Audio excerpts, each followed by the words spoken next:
Hey fellow Mindverse fans! In this video, we will be sharing with you 3 simple and effective tips to help reduce your shyness using neuroscience. As always, make sure to like and subscribe, and leave a comment down below with your thoughts.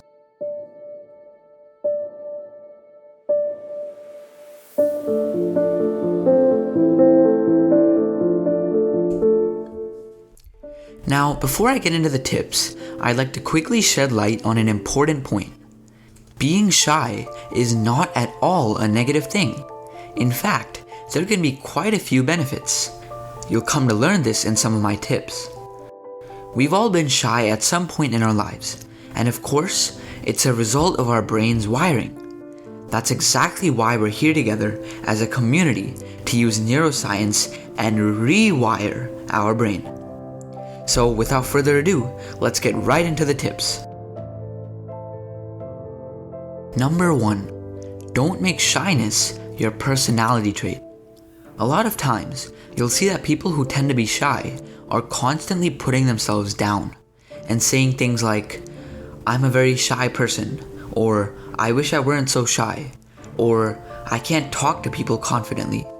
Well, as I've told you in previous videos, mindset is everything. You shouldn't identify as a shy person if you want to become more social. I know you may have heard all this before, but I can promise you something. The next time you're at a party or in a public event, remind yourself that you are a social person, that you can talk confidently, and just watch how your attitude and your conversations will instantly change. Stop telling yourself that you're too shy, because in reality, you're not.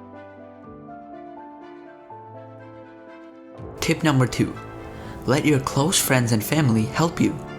I know for a fact that it feels amazing to have someone say, "Wow, you really know how to talk to people," or "Wow, you're really confident."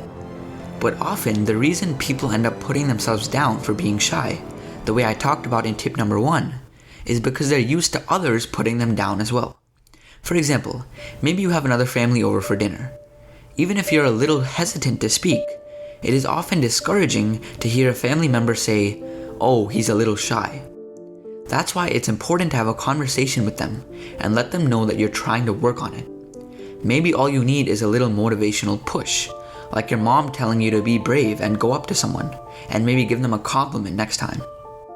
People you're close to have a big impact on your behavior and your mentality, so use it to your advantage. Tip number 3, keep breathing. When you feel your heart racing before going up to someone and socializing, it's because of a neurotransmitter in your brain called epinephrine, which activates a fight or flight response. Wouldn't it be smart to relax your body and then go up to the person? That's why I strongly recommend breathing before socializing. Take a few deep breaths, remind yourself that you can be sociable and confident, and then go up. I promise you that deep breaths will get rid of the butterflies in your stomach. So, these 3 tips are some of the most effective strategies to hack your brain and better socialize. Thank you for watching this video. Make sure to like and subscribe, and check out one of our previous episodes to learn about the exact neuroscience behind shyness.